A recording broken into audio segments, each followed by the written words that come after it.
I hope y'all are great because I'm great. So make sure you're doing well. You are feeling good. Say now, make sure you're feeling great because good is the enemy of great. So guys, I'm so excited to be back here again, with another video for you guys. But today we're actually going to drop some value. I'm gonna drop some gems, some value. So please, you should probably take out, piece of paper or a notebook and a pen, something to write with, because you definitely want to write these down and make sure that, you have them and you can remember them for future, and also you can share them with someone else. So with that being said, today I'm going to cover the 7 spiritual laws of life and the 7 spiritual laws of success. Now, a lot of us, we have probably been breaking the laws, and we probably have been living without following the laws. So today I actually want to, be able to share with you guys something that you must know in order to be successful in life.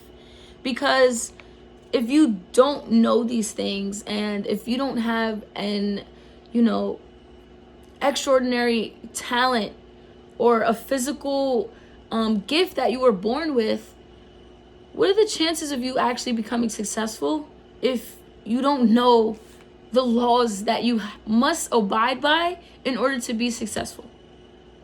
So don't worry, it's not the end of the world, because now you will actually, know what to do. You can take notes from this, and then you can continue living your life practicing these laws. And by all means, if they work and change your life, then great, congratulations, that's what it was meant for. So keep it up, and also now you can, share the value with someone else. So make sure you have something to write with, notebook, pen, paper. But these are the 7 spiritual laws of life and success, right? And, I have my book with me, Grow in Grace. Amazing! So if I'm looking down, I'm just reading off of my notes, so forgive me. But the first thing I want to talk about is these are the same principles that nature uses to create everything in material existence. For example, you seeing things, you hearing things, you smelling things, your taste, your touch, right? And these steps are wealth consciousness steps, right? So when this knowledge is incorporated in your consciousness, it will give you the ability to create unlimited wealth with effortless ease, and to experience success in every endeavor. Success could be defined as the continued expansion of happiness and the progressive realization of worthy goals. Now, the ability to fulfill your desires with effortless ease, right? And with this knowledge and the practice of these spiritual laws, we put ourselves in harmony with nature, and we create a carefreeness, joy, and love. So I don't know if you're someone who wants to be lovable, or wants to know how to love, or wants to know how to, teach love and be love and share love, right? So success is a journey. It's not a destination. A lot of times everyone is so worried about the end goal, getting there. But what happens when you get there? It's over. So the success comes within the process. You have to fall in love with the process. You have to fall in love with climbing. You have to fall in love with the overcoming of challenges.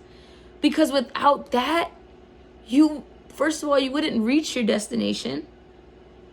But ultimately, the process is the beauty of it, because once you can see that you've grown and you've bettered yourself and you changed, then that's the joy, that's the love. Like, you did it, right? So material abundance is great, but success also includes good health, energy, and enthusiasm for life, right? Fulfilling relationships, creating freedom, emotional and psychological stability, a sense of well-being, and a peace of mind. It's not just all about the fancy cars that you see, the fancy houses that people have, the lifestyle of watches and gold chains that people wear. It's not always the material thing, because at the end of the day, if you're not happy with who you are inside, you'll never truly be happy once you receive these material things. And even with the experience, we will remain unfulfilled unless we nurture the seeds of divinity inside us, right? And we are divinity in disguise. And I hope I'm pronouncing it right. Divinity, right? We are divinity in disguise. And true success is the experience of the miraculous. The experience of the miraculous, right? The unfolding of divinity within us. It is the perception of divinity wherever we go and whatever we perceive. For example, in the eyes of a child, right? The beauty of a flower, in the flight of a bird. When we begin to experience our life as the miraculous expression of divinity, not occasionally, but all the time, then we will know the true meaning of success. Wow.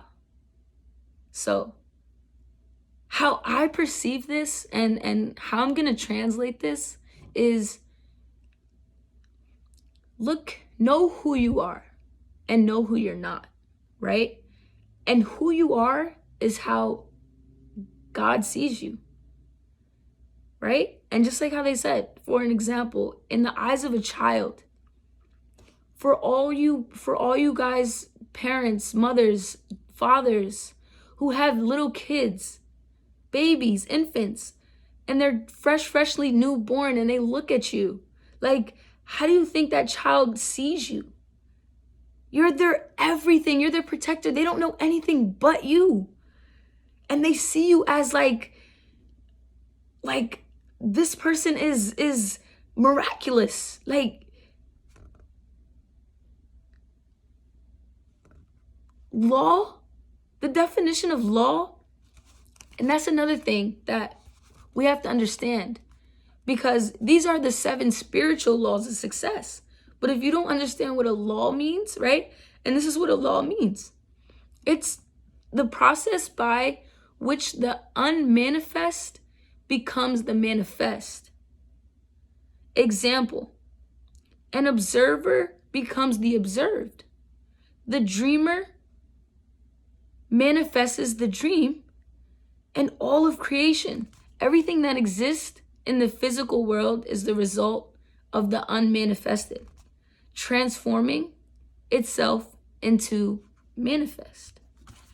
And it's truly unbelievable, because after knowing this, and after knowing, and I'm just gonna cover the laws real fast, right? Because I haven't shared them yet. But the first one is the law of pure potentiality. This law it defines and shows you your true potential. Your true pure potential, who you are, right? The second law is the law of giving. A lot of times people get it misunderstood. The more you give, the more you shall receive. And it's not just giving, material things, or giving something that someone is asking for. But can you constantly give and uplift someone and influence them to be a better person, right? Number 3 is the law of karma, or the law of cause and effect. And they all ripple down one into the other, because without the first one, you won't have the second one. For example, the law of giving is the second one, right? And the law of karma is the third one. But for instance, if you don't give, you can't receive. And karma, what does karma mean? Something that happens to you because of what you did. Or I don't know if that's the actual definition. That's my definition, right? But it's cause and effect. Your energy, when you put your energy into something, when you do something because you really want to, it's going to come back to you repeatedly, right? Number 4, the law of least effort.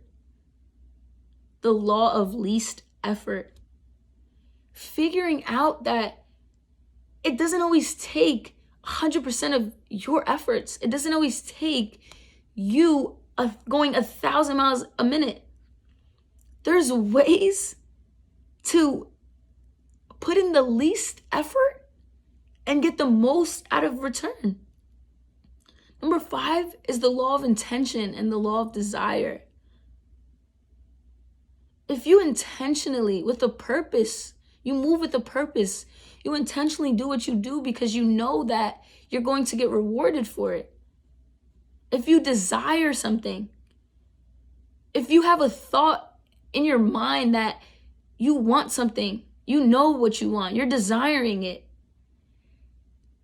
that's powerful, because what's going to happen? God in the universe is going to start sending you messages, sending you vehicles, sending you people to help you reach and find the answers that you're seeking. Number 6 is the law of detachment. Figuring out and being okay with, you know what? This person, they're different than me. This person doesn't see how I see things. So that's okay. I'm not going to be upset and try to change who they are. If they can't see it now, they'll see it later. And the law of detachment, a lot of us, we have a hard time detaching from things we love because we think, oh, I'm not going to receive anything. Or how can I let go? This is what I love.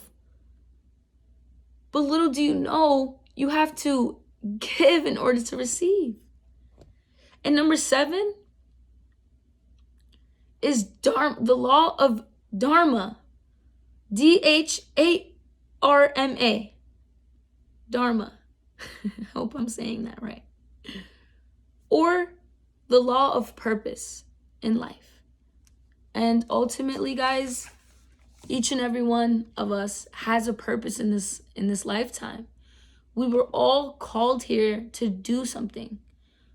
Do something, great. Do something big. Change the world. Impact many people. Not just you or your family, but many, many other people. And ultimately, guys, I'm so excited about the future.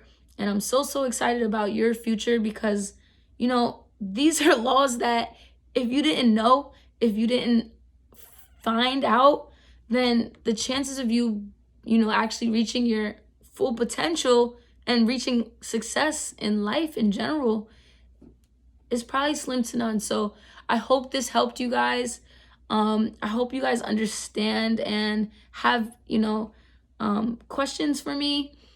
But, if there is anything you want me to cover up again or go in depth more of, please feel free to make a comment.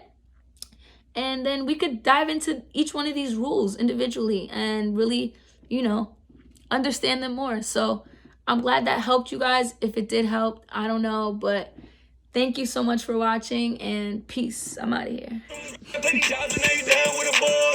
So hold me up and hold it down. As soon as righteous, you're queen, that you gon' hold the crown. You don't caught enough tears anymore, you'll drown. And when you make it upstairs, cause it was going down. You like that?